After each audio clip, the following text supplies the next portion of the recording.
running down the half mark. He reels it in at the 15. Cooper Kupp has the catch. The greatest D tackle ever right here. It's good. Mike Williams with the grab. Feeling fresh as hell. Chargers lead 29-28. The Trojans have won the Rose Bowl. There he goes. Kashmir Allen, 2 long receiving touchdowns, and now a kick return touchdown. This day belongs to Kaz. You're listening to the LA Football Podcast.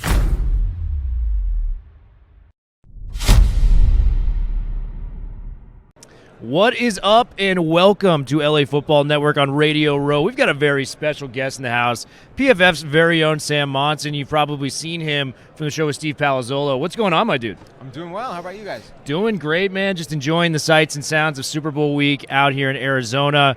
We got a lot of quick questions for you, man. We're Rams-Chargers. It's the off-season. We're starting to kind of figure out where it's going. But I want to learn more about your background to begin with, man. You're from Ireland. I got to know how you got involved in football. What was kind of your first, taste of the industry? Yeah, I mean, really, I've been in at the kind of ground level of PFF. So I knew the guy that set up the website, Neil Hornsby. He kind of created this idea, came up with the system, the idea, and then he needed people to come in and help get through games, right? Otherwise, it's just a kind of a rough idea. You needed some data. So I was one of the first 5 guys that he hired to help come on and do grading of games and taking down all the information. And they were just people that he knew that were into NFL football. And most of those guys, or all the early guys in PFF, started off in Europe somewhere, whether it was UK, Ireland. They were all sort of part of this NFL message board, and that's kind of the origins of PFF. And then as things grew, we were all kind of part of the company on the way up. Yeah, man. Did you grow up like a fan of a specific team over in Ireland? Like, how was the connection over there watching the games and, being a fan of the NFL? Yeah, so we lived all around when I was a kid. My dad was a surgeon, so we moved around a lot. I spent a year in Minnesota when I was young, and so I was a Vikings fan and kind of took it up from there. Oh, awesome, man. Yeah, big Vikings fan. Well, we'll jump right into the Rams and Chargers kind of stuff. This is our Rams beat writer, so he's got some questions about the Rams going on. Yeah, it was just we were having conversations about Matthew Stafford and kind of where he ranks in the league. What are your thoughts on Matthew Stafford, where he falls in the NFC and the league in general heading into this season? Yeah, I mean, I think Matthew Stafford he's kind of fascinating because fundamentally he's in that, borderline top 10 quarterback kind of range, along with guys like Kirk Cousins, Derek Carr, which are the sort of group of quarterback that everybody loves to hate. The guys that have this kind of cap and frustrate fans because most of them haven't won anything. Dak Prescott is another one. But Stafford, I think, gets the benefit of the doubt now because he's shown what happens if you catch fire and you put it together at the right time, and now you're kind of bulletproof, right? So it doesn't matter that you're not as consistent as these other guys because you've shown what's possible. You've shown the high end, and you've given the fan base the kind of potential reward at the end of that.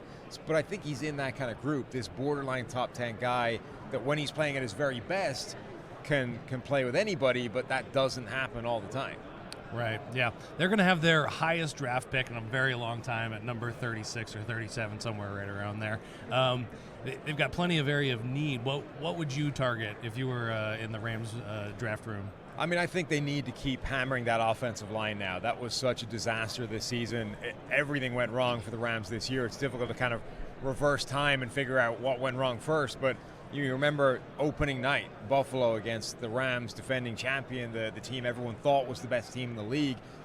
Incredible matchup on paper, and that Bills defensive line just annihilated the Rams offensive line. That was kind of before everybody got hurt. Yep. And I think that was really like a harbinger of what was to come for the Rams this season. And even when they get guys back healthy, I think it's clear that they need to upgrade along that group. Yeah, I've thought that the Cardinals' sin that they were going into the season trying to replace Andrew Whitworth with Joe Noteboom, who I thought did a fine job filling in the past, but just not that same caliber of player. That was always going to be a gamble. Noteboom had shown that he could play at that level for a few games, but we know the risks of small sample sizes, and we know the players can play well for 3 games, and then over 16, 17, it becomes a different prospect. So Whitworth had played at an incredible level for such a long time. It was always going to be a little bit of a shot in the dark that Noteboom can come in and not suffer any kind of drop-off. And, yeah, I think they they did suffer from that, but the rest of that line was a problem as well. Yeah, the other question I wanted to ask you, pick your brain about, is this LaFleur hire, their new OC. They had such a hard time getting the running game going, kind of picked up towards the end of the year. It seems like he wants to pull a little bit of that Shanahan run game into their system. What are your thoughts on that hire, and do you think it's possible to make that happen in a building where the head coach is also the play caller in the offensive mind? Yeah, I think it makes some sense. He's obviously from the same kind of coaching tree. Generally, I think that's a natural fit. LaFleur's time is a little bit difficult to unpick because, you got that the failure with the Jets with Zach Wilson, and that kind of complicates everything. How much of that is on the coach? How much of that is on Zach Wilson himself? The general personnel problems that they had. Also, it's another job that our guy, former PFF, Zach Robinson, didn't get. Zach's been linked to the Chargers job. He's been quarterback coach with the Rams. We're out there hunting for Zach, get him that next spot, the OC job. And so this is one, obviously, that he didn't get. But I do think that it makes sense. It's a sort of connection schematically within that group. I think the Rams could definitely benefit from reestablishing that run game and taking some pressure off the passing game, but I think a lot of that does start with the offensive line. And then with the Chargers, they got Kellen Moore in, new offensive mind. Lombardi was kind of stale at the end there. Where would you go with them in the draft? Because when healthy, they were really good at a lot of different positions. It just seems to me a team that needs a lot of depth in a lot of areas, given the problems that they've had with injuries and, lack of production when they happen. Right, I think they're in a reasonable spot roster-wise. Top to bottom, it's not a bad-looking group, but obviously the Chargers for the last 10-plus years, the problem has always been injuries.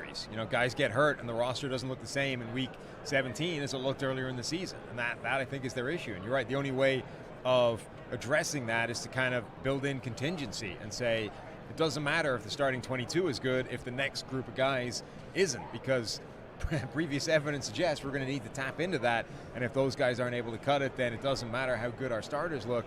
The one area I think where they still do need an upgrade from a starting point of view, though, is just the spine of that defense, the interior defensive line. I know they addressed that last season and it didn't really do what it was supposed to. Kenneth Murray, again, they've swung at that and that's not necessarily worked out so far. Just that spine really needs to do what they're trying to get it to do when it comes to all these additions. Yeah, depending on what happens with Bryce Callahan, they may have to address the secondary as well with that. Would you think there's a chance they can reach, because I've seen a lot of mocks with tight ends kind of go in there, Kincaid, Michael Mayer maybe in there, maybe even Addison falls to them, given it's not a very strong receiver draft. Trick out the toy that you got with Justin Herbert. Do you think that's an option maybe for them in the first round? No, definitely. I mean, they were one of the slowest teams in the NFL in terms of skill position players. They're stars, they are useful members, they're good things, they do a lot of things well. Whether it's Keenan Allen's route running, whether it's Mike Williams with the sort of big contested catch plays down the sideline, but they're not fast. And if any, at the very minimum, it's a missing skill set within that receiver group that you want to be as diverse and complete as you can as a group. And if you look a bit beyond that and you say it's a bigger deal than that, it's a real sort of flaw of this receiving core that is probably not helping Justin Herbert. Absolutely. And then just to move away from Chargers and Rams, we'll keep it NFL stuff now. What team are you looking forward to seeing what they do the most with the off season? Yeah, it's interesting because it's not a strong free agent group. Yeah. In fact, it's a pretty weak-looking one, and obviously there's going to be some money thrown around, the biggest increase, I think, ever of the salary cap. There are teams with a lot of money to spend, and how they spend it is going to be intriguing. Obviously, the Chicago Bears, I think, is maybe the most fascinating one because a year ago, they stripped that roster down. They took it back to bare bones, and now they have a ton of money. They have Justin Fields, who showed a lot this season, albeit still a lot of question marks about him as a passer. But now they need to surround him with something, and they obviously have the number one pick in the draft as well. Are you in the camp of keeping Fields and letting him develop as opposed to, get swinging for a quarterback like Bryce Young, Stroud, Levis, whoever you prefer? Yeah, I think he's shown enough this year that he's earned the shot to do it with some kind of supporting cast. However, the problem with doing what they did last offseason and taking this thing back to bare metal is you don't know now how much of this is Justin Fields and how much of it is the fact that he wasn't throwing to anybody and his offensive line wasn't great and everything else around him wasn't good. So I think now he's shown enough that he's kind of earned the opportunity to do it with a better supporting cast. And then we can really learn how good he can be, or if he does have like a serious cap on his ability to pass the ball and to be that kind of passing quarterback. But I understand the kind of value arguments about it, but I would build around him, trade back out of that number 1 spot and see what you can pick up, and ideally, still grab one of those top blue chip defensive prospects like a Will Anderson or a Jalen Carter. Yeah, and then just go to the quarterback carousel. It's a wild offseason. We've heard Rodgers, we've heard Derek Carr, Jackson maybe even this year. Where do you see Aaron Rodgers winding up when all is said and done? Because I don't think it's going to be Green Bay. I think he is officially going to be heading out, whether it's the Jets, whether it's the Raiders. Do you have a preference of where he goes, or at least? Don't forget there's the 4-day darkness retreat that's going to give him all the information he needs. Hope they got booze in there, man. Yeah, I mean, everyone's assuming that he's going to move on somewhere else and play for another team. I wouldn't rule out the idea that he comes out of that 4-day darkness hole and decides I'm done. I'm just going to hang him up. I'm going to go host Jeopardy or whatever it is he's going to do. I think there's a very real chance that somebody who thinks in that way would just walk away at the end of it all, rather than go start over and go to a different team. If he is going somewhere else, I mean, I like the fit of the Jets for pretty much any of these quarterbacks. I think that's a team that's ready to win now. They should have made the playoffs last season but didn't because the quarterback situation was so bad. You put Aaron Rodgers on that team, I think they're instantly a contender. I agree. I mean, Mike White was lighting it up for them at the time. Derek Carr, he's on the move. I heard the Saints as of late. I've heard some other teams. Where do you think Carr winds up? Because this is an interesting one as well. Yeah, Carr is a really intriguing guy because he's in that kind of bracket of quarterback purgatory of top 10, top 15 Stafford guy. conversation, right. yeah. But the difference being he's never done it, right? He's never got the championship. So he's just in that group where everybody gets frustrated by that guy and doesn't want him. And, the Raiders are moving on. We're going to shoot for greatness rather than take the guy that's solid. So now you're looking for a team that wants the opposite. Like, who wants to buy into solid because what they've had so far has been so bad that they want that kind of upgrade? And a team like the Saints, maybe, but, Andy Dalton was pretty solid last year. So it's not necessarily the giant jump forward they're looking. I think a guy like Carr, I think that marketplace is actually smaller than kind of people look for. Maybe Atlanta is a team that, just wants the stability of an average guy rather than the risk of Desmond Ridder starting all season long. Absolutely. And then the last guy I have is Lamar Jackson. I mean, if I were in the Ravens, situation, I've seen the injuries. He's a type of quarterback where I just don't think long-term it's sustainable. I would trade him personally, given the fact that it's not going to work out. What would you do in this situation? Do you think he's a Raven when training camp rolls around? Yeah, I do. I don't know that they get a long-term deal done, but I think they're not going to trade him away. I think if it comes to it, they'll franchise tag him this year. Maybe they'll franchise tag him next year, but they will play this thing out in a sort of series of short-term deals. I just don't see them letting him go somewhere rather than keeping him for next year. Awesome. Well, hey, do you have any more questions? Well, we're here for the big game. We got one game left this season. What are your thoughts? Who's got the edge? I hear a lot of people are taking Philadelphia. Where do you stand? Yeah, I've heard that all week. I think it's going to be a really good game. I think it's a close game. I think the best two teams have made it, which is a great starting point. We got the best team in the NFC, the best team in the AFC. That's the way this is supposed to work. I think people are underselling the Chiefs a little bit. When you've got Andy Reid, Mahomes, Kelsey to start with, I'm going to install those guys as favorites in pretty much every game they're playing. I mean, the linebacking group of the Eagles is probably the weakest of their very, very complete roster.